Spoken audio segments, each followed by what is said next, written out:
wisdom and in knowledge, because you lay all your trust on Allah in these matters. So it's a very profound issue which I cannot go into detail here, but in many of my khutbahs I have explained this matter. Thank you. Thank you very much.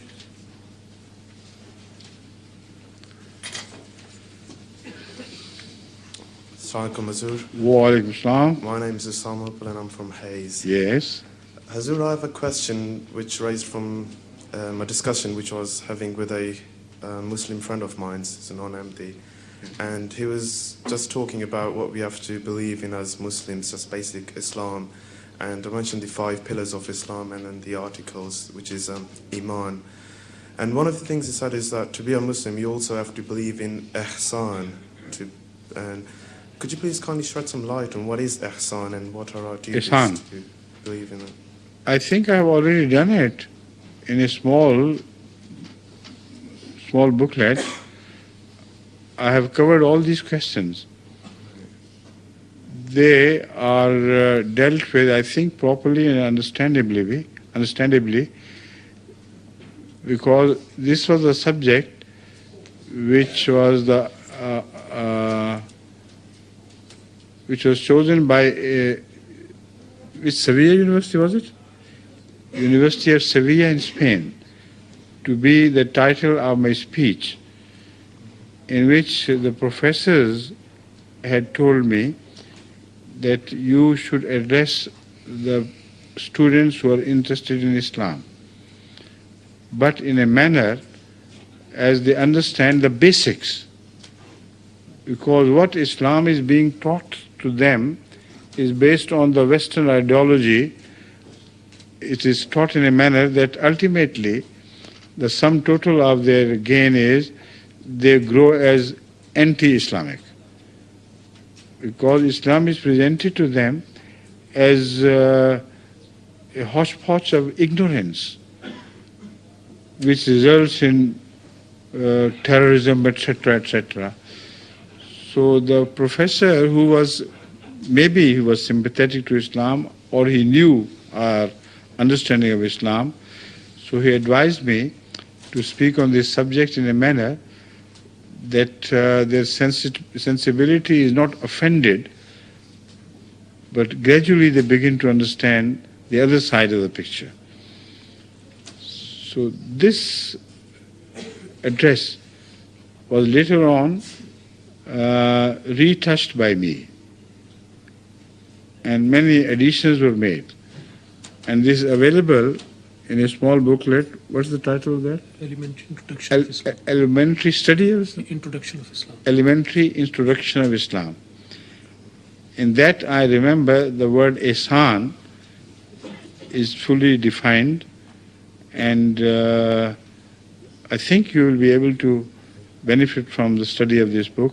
Have you ever been able to study this? I haven't studied that book in specific. Moreover, this question of ihsan has been taken up by me during a series of lectures which I delivered in Pakistan, while in Pakistan, and after coming here as well, on the 3 basic principles of Islam: justice, fair play, and ita'i zil qurba. So fair play is ihsan, and a more advanced form of fair play is ita'i zil qurba.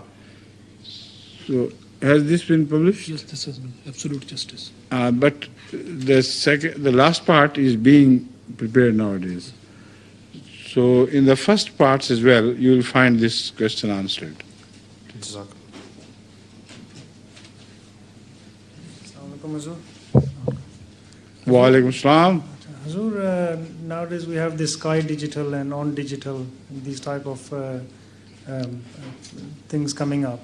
Could you please tell me what is the latest developments about having MTA on cable in this country? Please. See, this development is very encouraging in the sense that we are now shaping our policy in a manner that within 2, 3, 4 years, MTA would be available to every house in Europe at least. Not with antennas, but with whatever they have, MTA will be made available.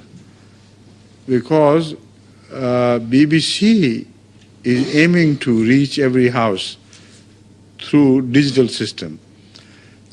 So we are following their example, and the type of antennas they know will be built, small antennas in every house to receive those digital signals.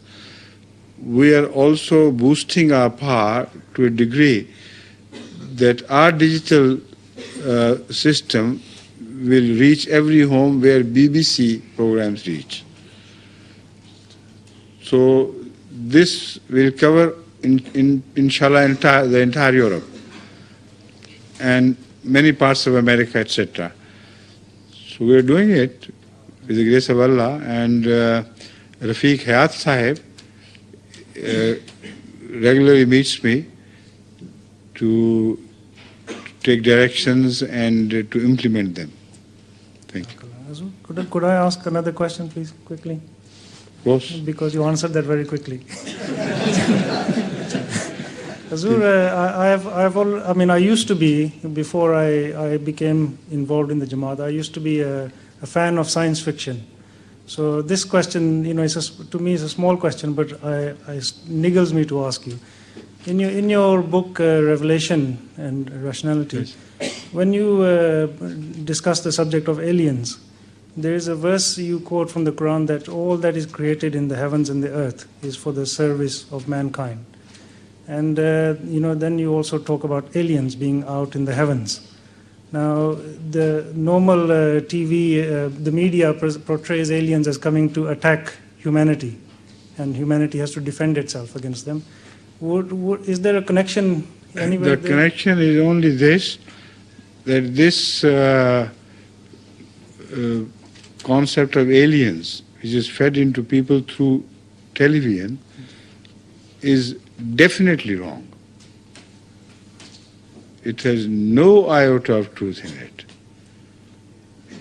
Because those aliens seem to have originated not from the known world of sun's satellites or solar system, as a whole. They must have come from somewhere else. And they could not have reached here at a greater speed than the speed of light. You see? Okay. Which means that they must have started their journey, earthbound journey, hundreds of light years before. So what food they were eating during this course, and how they were equipped with the sources which could maintain their life, water, food, etc., etc. This is not possible. So no such aliens can come and visit this world. Because all the universe around has been properly mapped by scientists now. And during this mapping of the universe, they have not detected any source of such advanced life which could have reached humans physically even in 100,000 years, light years. So do you think these aliens must have started 100,000 or more years? It's possible. So what is possible is only communication between life elsewhere and the life here. And this is exactly the concept of the Holy Quran. They will communicate. They will be brought together not physically, but by communication. And through communication, maybe some life somewhere developed 1 billion years ago, let's say, for example, and if it was developed enough to have